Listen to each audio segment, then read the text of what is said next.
Hello and welcome to CATSweek. I'm Annalise Poorman.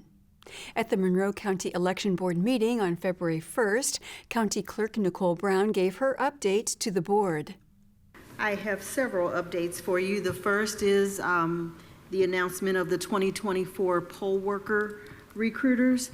We got a very nice surprise when Orion Saft, who has been our Democratic recruiter, agreed to come back and return and help, and that is because his Republican counterpart, who I'm also excited to announce, is Kurt Durnall, retired state trooper Kurt Durnall, he is just, I've always thought he was just one of the most honorable people I've ever met, and we got an opportunity to speak, and so they were both appointed by their respective party chairs, and I believe that they will do a phenomenal job of getting poll workers for us. I'm very excited about that. I wanted to let you know that candidate filing closes on February 9th. Can you believe that it is already February 1st? So you have 8 days if you are considering running for an office to get your papers filed with the Monroe County Clerk's Office. Brown said the deadline to register to vote in the next election is coming up and shared the primary early voting hours. The deadline to register if you want to vote in this primary election is April 9th, 2024. So IU students, usually that's who we want to make sure if you want to vote here in Monroe County for the President of the United States, or who goes on the ballot for President of the United States, you need to have your registration in by April 9th. I also wanted to read into the minutes the primary early voting hours for this election. That will, of course, will take place at Election Operations 302 South Walnut.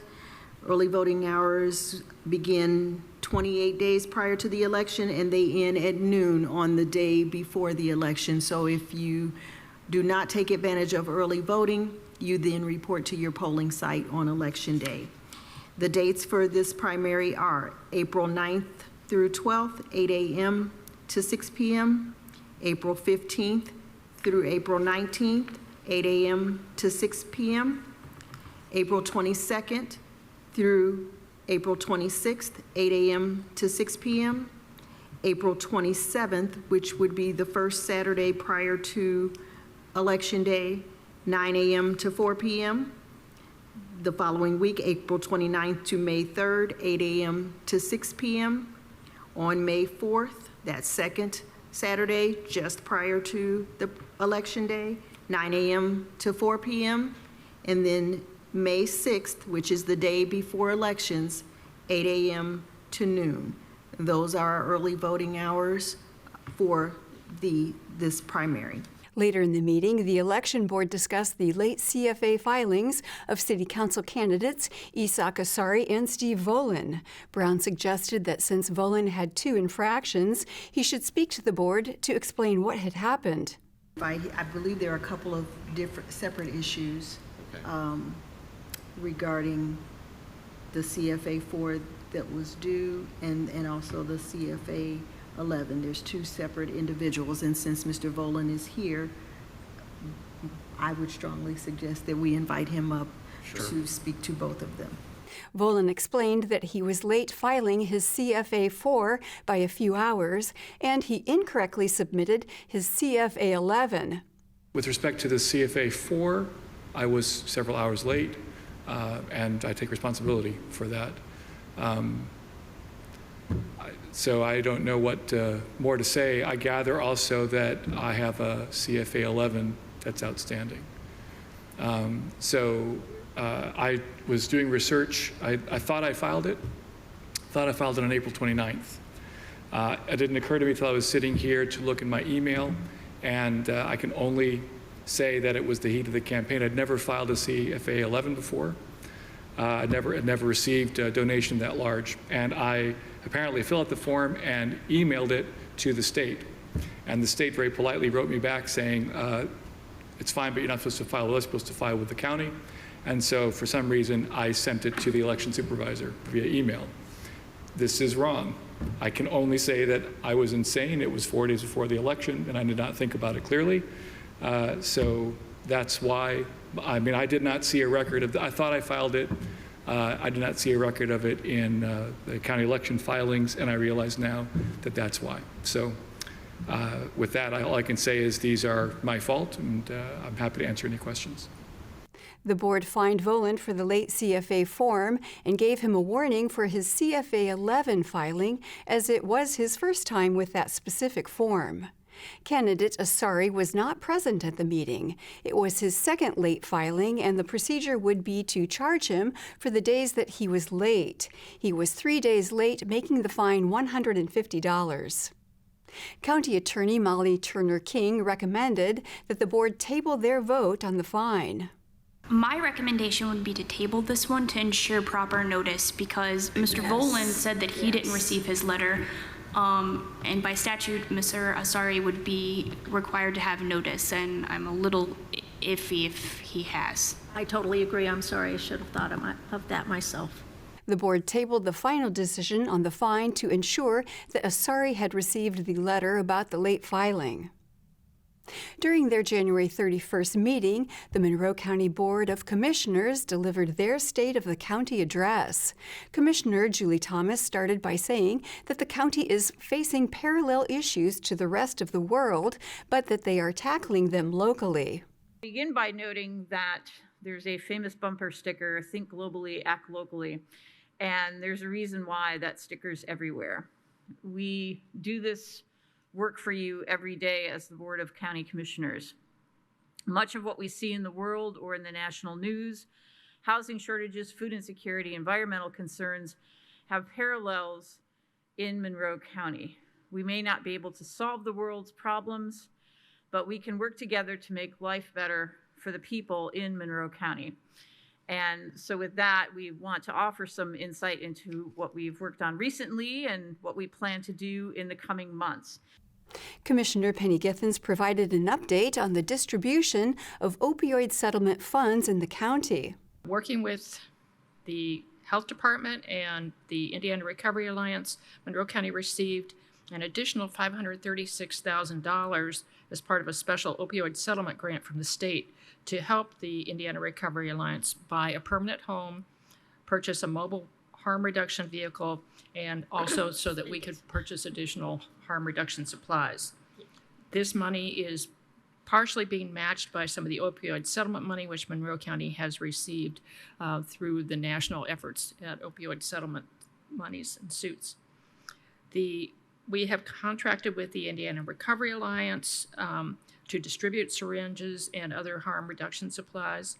Looking forward into this coming year, we have formed a working group to make recommendations to the county council as to how to use other parts of the county's opioid settlement funds to help those who are impacted by illicit drug use. And we are hoping to join with the city of Bloomington because they also have received money but do not have a health department of their own. We'll talk more about this later, but we're looking to bring in an IRACS program, and so we'll need to have at least one certified recovery community organization here, or an RCO. So one of the recommendations that the working group will be making to the county council in the near future is to help fund the RCO and the training that their staff might need. Thomas then clarified developments regarding the county's intention to build a new jail. And that brings us to a discussion of the jail, the Justice Center, the construction of a new jail. As you know, we've continued to support the sheriff's ongoing efforts to repair the facility as needed, plumbing, electrical, roof, Sallyport, elevator, and we are awaiting a report from RQAW, which is going to offer concrete information on and determination on feasibility of repairs. Now, this is a required step, but consultants have advised us that the multi-floor jail is problematic, lacks space and for programming, and repairs will not be able to address this. But we will continue to support repairs being made on the facility on an as-needed basis. After we finalize the contract with DLZ to assist us with site selection, design, and initial phases of the project, we've continued to explore potential sites, especially I think one important site of note that has, while a site has not been selected, it's important to note that when the Thompson property was discussed this past year, we did hold 2 different listening sessions in the neighborhood, and we really appreciated all those residents who came out and shared their perspectives. Meanwhile, we're awaiting some final information since we have now received the environmental geotechnical studies. Commissioner Lee Jones recapped the county's environmental considerations concerning the Houston South Vegetation Project. Another problem that the county has faced over the past few years is that the United States Forest Service developed a vegetation management project plan for the Houston South portion of the Hoosier National Forest. The project called for clear-cutting 401 acres, logging of approximately 4,000 acres, herbicide application to 2,000 acres, and prescribed burning of 13,500 acres. Notwithstanding the fact that some of the foregoing activities would take place on highly erodible steep slopes within the Lake Monroe watershed, the United States Forest Service prepared an environmental assessment document for the project, which concluded that the project would have no significant impact on the environment, and thus that a more comprehensive environmental impact statement need not be prepared for the project. In May of 2020, Monroe County, along with the Indiana Forest Alliance, the Hoosier Environmental Council, and other interested parties, filed a lawsuit against the United States Forest Service. Lake Monroe is the sole drinking source of water for 120,000 people in southern Indiana and already suffers from a degraded quality due to sedimentation and algal blooms. The county, along with the Friends of Lake Monroe and the Indiana Forest Alliance and the Hoosier Environmental Council, will continue to monitor this matter and will respond as necessary to ensure that Lake Monroe is protected. The next Monroe County Board of Commissioners meeting will take place on February 7th. The Bloomington Board of Public Works approved the lane, sidewalk, alley, and road closure request from Milestone Contractors for the Clear Creek Tunnel project at their meeting on January 30th. This project, previously known as the Hidden River Pathway Project, aims to prevent flooding downtown on Kirkwood Avenue. Public Works Director Adam Wason shared the history and the need for the project. The next Monroe County Board of Commissioners meeting will take place on February 7th. The Bloomington Board of Public Works approved the lane, sidewalk, alley, and road closure request from Milestone Contractors for the Clear Creek Tunnel project at their meeting on January 30th. This project, previously known as the Hidden River Pathway Project, aims to prevent flooding downtown on Kirkwood Avenue. Public Works Director Adam Wason shared the history and the need for the project. Jane, correct me if I'm wrong here, but I believe one of the final phases of the downtown portions of the Clear Creek stormwater culvert construction projects. It's also been, the last phase was referred to as the Hidden River Project, but so this is the culmination of, I believe now, the 5th or 6th phase of all of these projects that go all the way down to First and Walnut. So when we talk about Jane, correct me if I'm wrong on any of these. Yeah, thank you. This is one of the major portions of the project that is part of the series of projects that will complete this overall stormwater project for the downtown. So when we talk about the downtown flooding instances of 2019, I think was the last big downtown flood, maybe. This is all in an effort to increase that capacity throughout the downtown to get the stormwater away from the downtown and to keep Kirkwood from flooding. So This phase of the Clear Creek Tunnel project will affect the area on Kirkwood Avenue between Dunn Street and Indiana Avenue. Kyle Baugh, an engineering field specialist on the project, talked about the project timeline. I know the start of the project is looking beginning of February, ending around mid-August, and then the engineering right-of-way team is looking at those sensitive times, move out, weekends where graduation, where we'll have an influx of people from out of town that might not be familiar with those routes. Kyle. Milestone project manager Thomas Gott explained that the planned shutdown of Indiana Avenue will be between May and June when most college students are off campus. Wason added that the construction timeline could impact Bloomington businesses and festivals, but the board is in communication with the downtown business owners and organizers. there are conversations happening right now with the Economic and Sustainable Development Department and the other downtown stakeholders, restaurants, businesses, about what could be possible in terms of this summer. We've also been working with the special event folks, so trying to coordinate those special events that utilize Kirkwood and the timing of this. Pride's not going to be in the same footprint that they probably have been over the last couple of years because of this. We're hopeful that 4th Street Arts Festival by Labor Day is not going to have any impacts, that we'll be back open by then. Grand Falloon being further down on Kirkwood so we'll be working with all those event organizers. Board member Kyla Cox-Deckard said that this project, though disruptive, is necessary for maintenance downtown. Yeah, I think just to echo Adam's points, we realize that this will affect some of our, what has become, summertime traditions in this particular stretch, but it is a major infrastructure project that has to be done to preserve the space that we enjoy there. So, recognizing that that is going to have those impacts temporarily for this summer, look forward to having this final phase of the project complete. The board members approved the lane, sidewalk, alley, and road closure request from Milestone Contractors for the Clear Creek Tunnel project. On January 29th, the Monroe County Commissioners and the Monroe County Plan Commission met to discuss House Bill 11-08. The bill would allow developers to build on slopes that have a grade of up to 25%.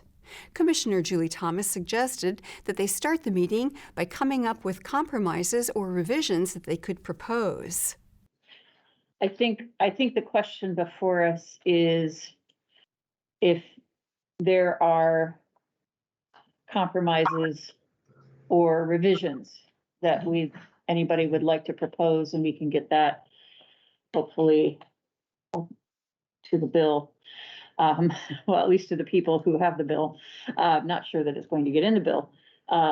So I think that may be a good place to start. And I think you outlined a few of them, and maybe we could start there. Yes. Director of the Planning Department, Jackie Jellin, said that the bill would impact a law previously passed by the commissioners that says development can only be built on a slope of up to 15% in some areas and up to 18% in others. Because it will impact a local law passed by the commissioners. We wanted to convene a group here to see if there was a consensus for the types of amendments that we might want to see in that bill. So I will include just some information that I provided in, I think I've provided in the testimony, but also just in just putting some notes together for this bill. So one discussion point could be questioning the 25% slope threshold. I listened to the House meeting where Representative Paul was presenting, and he referenced the 2007 Indiana Stormwater Quality Manual. And in it, it says 15% slope is of concern. And then it says 25% slope should be avoided altogether. So he's stated that 25% was chosen because it's stated as avoided altogether. During his own testimony and other information from other folks that came and spoke, there was justification for, I believe, 18% slope. Even he said 19% slope, would change that to 20% when he was testifying in front of the House for a vote. So I haven't heard anything about 20 to 25% slope. And so if there were to be an amendment, I don't know that anyone has provided support for up to 25% slope. So if there was a concern or request to ask that to be lowered. The commissioners and the Plan Commission discussed alternatives to the wording of the bill. Commissioner Penny Githens shared why she's concerned about the bill. We are in discussions on our new stormwater management ordinance. I have a deadline of July 1st to pass it. That's according to the state. So this spring, we will be seeing a new stormwater management ordinance for the county. And I think it's worth a discussion to see what considerations we should put into that ordinance if this bill passes. Yeah. The special meeting was concluded with no future meetings scheduled at this point.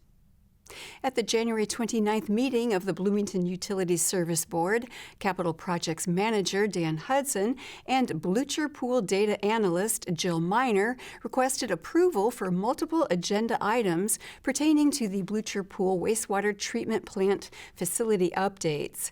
These updates include a belt press replacement costing about $16,180 and programmable logic controller or PLC upgrades. Councilmember Kirk White asked if the PLC upgrades would improve cybersecurity.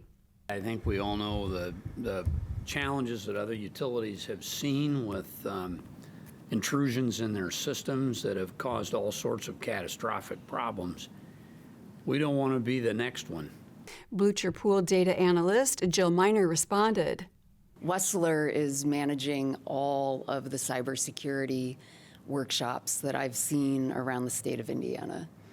So they're very knowledgeable and on top of the current paradigm. Council President Megan Parmenter acknowledged that multiple projects are going on at Blucher Pool and requested a master plan.